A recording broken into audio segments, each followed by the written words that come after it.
Now that you've seen that the process of getting the second derivative is really no worse than getting the first derivative, let's take a look at that application that we started out with, the leak in the pipe.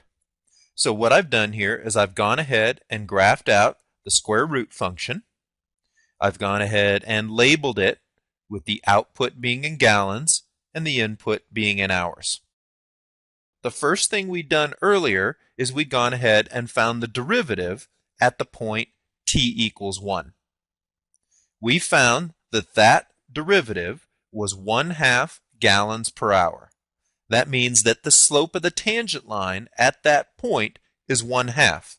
And in fact, if you look at this graph carefully, you can see that if we go over 1, the blue line goes up approximately 1/2, verifying that whole idea. We also went ahead and found the derivative at 4 and got 1/4 gallons per hour. And just like the previous point, if we go over 1, you'll see that the blue line goes up approximately 1/4. Our slopes of our tangent lines went from 1/2 to 1/4. So what that tells me is the rate or the slope is decreasing. This means that our second derivative will be negative, because when something is decreasing, its rate is going to come out to be negative. In this case, it's the slope that's decreasing. Now notice, because the slopes are getting less and less, what's happening to the shape of the graph?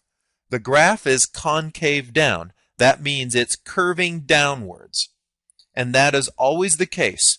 When the second derivative is negative, you're always going to have a graph that's concave down. Now what if our graph had been concave up?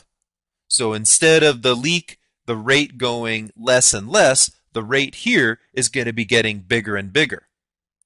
So this is the graph of g of t equals t squared, and the derivative of that is 2t. We can use that formula to look at those slopes or those rates just like we did on the previous picture. So at t equals 1, so if I put in 1 into 2t, 2 times 1 gives me 2 gallons per hour. So the slope of the tangent line that you see here is 2. And if I go over to time t equals 2, 2 times 2 is 4. So the slope of the tangent line at time t equals 2 hours is 4 gallons per hour, and that's a larger number. So our slopes went from 2 to 4, so they're getting larger, they're increasing, so that means that our second derivative should come out to be positive. And you'll also notice, because the slopes are getting steeper, that means the graph is curving upwards. So that means that our graph is going to come out to be concave up. If we take another derivative of 2t, we get 2. And that's a positive number, meaning that this is always going to be concave up because the second derivative is positive.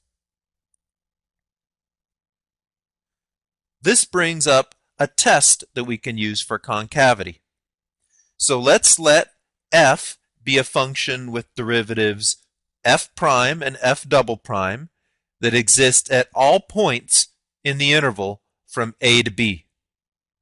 Then f is concave up on that interval if the second derivative is greater than 0, so the second derivative is positive, means concave up, for all the x's in that interval.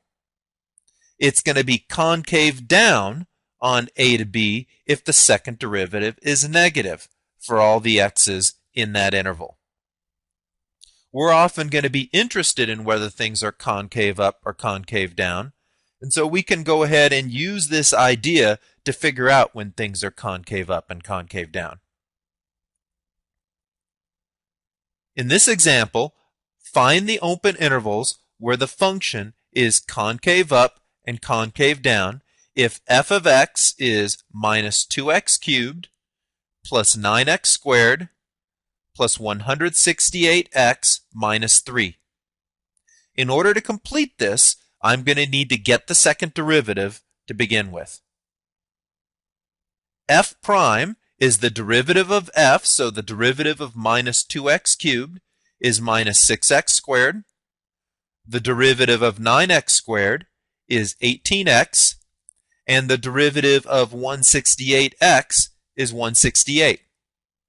The derivative of the minus 3 is a constant, so the derivative of a constant is 0, so we don't see that in the first derivative.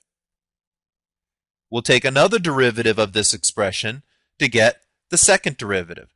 So this derivative of 6x squared is minus 12x when we include that negative sign.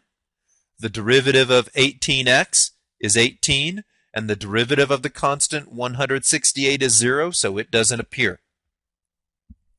So what's interesting about finding where a function is concave up and concave down is it's a lot like finding where a function is increasing and decreasing. For increasing and decreasing, we set the first derivative equal to 0 and then make up a number line and test. If we want to find concave up and concave down, we set the second derivative equal to 0 and make a number line and test the second derivative. So when I set the second derivative equal to 0, I get minus 12x plus 18 equals 0. If I subtract 18 from both sides, I get minus 12x equals minus 18. Now I divide both sides by minus 12, and I get x is 18/12, which reduces to 3/2.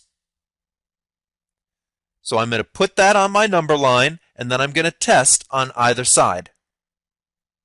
So here's my number line. Notice that I've labeled it f double prime because I'm going to be testing concavity, not slopes. And above it, I've put a 0 because I know at 3/2 the second derivative is equal to 0. So let's test on either side. So a number smaller than 3/2 is 0, and a number bigger is 2.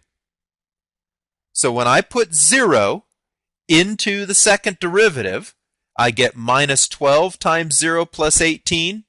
That's positive. When I put 2 into the second derivative, I get minus 12 times 2, that's negative 24, plus 18, that's negative. So what this tells me now is the second derivative is positive on the left-hand side of 3/2, and it's negative on the right-hand side of 3/2.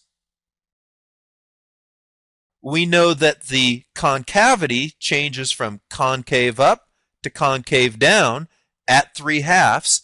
Anytime you have a point where the function changes concavity, we call that the point of inflection. So if I make a graph of this function, at 3/2, I can see the point of inflection. On the right-hand side, the second derivative was negative, and notice that it's concave down.